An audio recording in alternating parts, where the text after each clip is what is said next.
Hello everyone, welcome to Drishti Judiciary's Law MCQs program. Practice questions covering legal current affairs, general knowledge and previous year questions. Let's begin today's episode. First question is, under section 81 of CPC, how long must a plaintiff wait after delivering a notice before filing a suit against the government?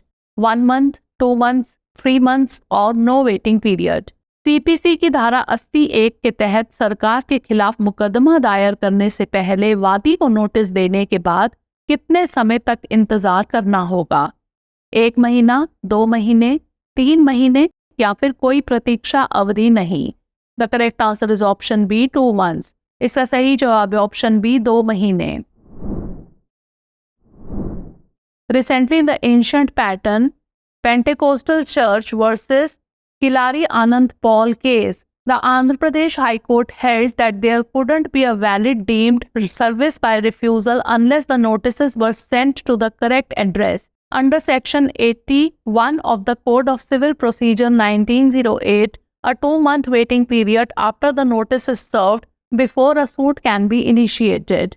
This time allows the government or public officer to respond or take corrective action. हाल ही में प्राचीन pattern Pentecostal church बनाम किलारी आनंद Paul मामले में आंध्र प्रदेश उच्च न्यायालय ने माना कि जब तक नोटिस सही पते पर नहीं भेजे जाते तब तक अस्वीकृति द्वारा मान्य सेवा नहीं हो सकती. सिविल प्रक्रिया संहिता 1908 की धारा 80(1) के तहत नोटिस दिए जाने के बाद मुकदमा शुरू करने से पहले 2 महीने की प्रतीक्षा अवधि होती है. यह समय सरकार या सार्वजनिक अधिकारी को जवाब देने या सुधारात्मक कार्रवाई करने की अनुमति देता है. Next question, who appoints the chairperson and members of Telecom Disputes Settlement and Appellate Tribunal? President of India, Prime Minister, Central Government और Supreme Court? दूरसंचार विवाद निपटान और अपीलीय न्यायाधिकरण के अध्यक्ष और सदस्यों की नियुक्ति कौन करता है? भारत के राष्ट्रपति, प्रधानमंत्री, केंद्र सरकार या फिर सर्वोच्च न्यायालय? The correct answer is option C central government. इसका सही जवाब है ऑप्शन सी केंद्र सरकार. Recently in the Indian Broadcasting and Digital Foundation versus the Telecom Regulatory Authority of India case, the Kerala High Court ruled that specialized tribunals like the Telecom Disputes Settlement and Appellate Tribunal can exercise judicial review over rights. The central government is responsible for appointing the chairperson and members of TDSAT. This ensures that the tribunal is composed of qualified individuals. हाल ही में Indian broadcasting and digital foundation बनाम भारतीय दूरसंचार विनियामक प्राधिकरण मामले में केरल उच्च न्यायालय ने फैसला सुनाया कि दूरसंचार विवाद निपटान और अपीलीय न्यायाधिकरण जैसे विशेष न्यायाधिकरण अधिकारों पर न्यायिक समीक्षा कर सकते हैं. TDSAT के अध्यक्ष और सदस्यों की नियुक्ति के लिए केंद्र सरकार जिम्मेदार है. इससे यह सुनिश्चित होता है कि न्यायाधिकरण में योग्य व्यक्ति शामिल हो. Next question, what must the aggrieved party do before seeking substitute performance under Section 22 of the Specific Relief Act 1963? No notice, 30-day notice, immediate action or get consent.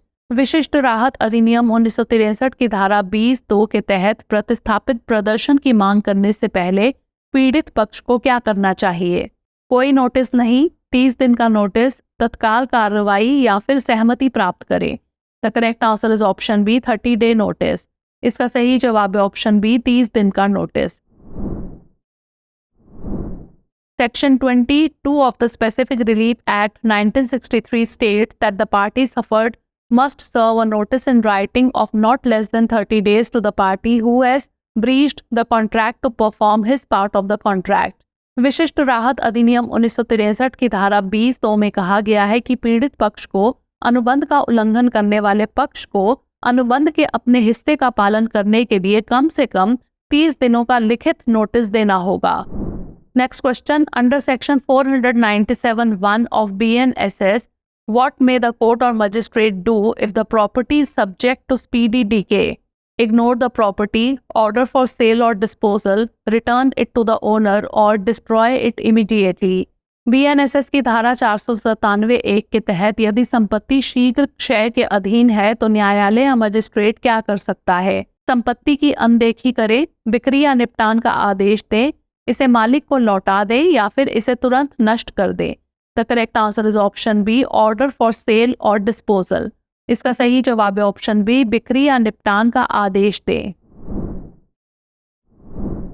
Section 497 of the भारतीय नागरिक सुरक्षा संहिता 2023 states that when the property related dispute is taken for trial during any investigation, inquiry or trial, and if the property is subject to speedy and natural decay, or if it is necessary to do so, the court or the magistrate may, after recording such evidence as it thinks necessary, order it to be sold or otherwise disposed of। भारतीय नागरिक सुरक्षा संहिता 2023 की धारा 497(1) में कहा गया है कि जब किसी जांच, पूछताछ या परीक्षण के दौरान संपत्ति से संबंधित विवाद को सुनवाई के लिए ले जाया जाता है और यदि संपत्ति शीघ्र या प्राकृतिक क्षय के अधीन है या ऐसा करना आवश्यक है, तो न्यायालय या मजिस्ट्रेट ऐसे साक्ष्य को दर्ज करने के बाद, जैसा कि वह आवश्यक समझे, इसे बेचने या अन्यथा निपटाने का आदेश दे सकता है। Last question. Equity has threefold jurisdiction: exclusive, concurrent, and auxiliary. This is said by Maitland, Story, Austin और Roscoe Pound. इक्विटी का 3 गुना क्षेत्राधिकार है, अनन्य, समवर्ती और सहायक। यह किसके द्वारा कहा गया है? मेटलैंड, स्टोरी, ऑस्टिन या फिर Roscoe Pound. The correct answer is option B, story. इसका सही जवाब है option B, story. Equity has threefold jurisdiction: exclusive, concurrent and auxiliary is said by Story. Equity के 3 गुना क्षेत्राधिकार है, अनन्य, समवर्ती और सहायक, ऐसा स्टोरी ने कहा है। Now is the time for practice question. The propounder of pigeonhole theory of tort is Winfield, Salmond, Austin और Clark. आइए नोट कर लेते हैं अभ्यास प्रश्न। पिजन होल सिद्धांत के प्रतिपादक हैं विनफील्ड, सैलमंड, ऑस्टिन और या फिर Clark. Send the answer of this question in the comment section. Thanks for watching. इसका उत्तर हमें कमेंट सेक्शन में ज़रूर भेजिएगा। धन्यवाद। डियर व्यूअर्स, अपने एग्जाम की तैयारी को और बेहतर करने के लिए हमारे चैनल को लाइक, शेयर और सब्सक्राइब करना न भूलें।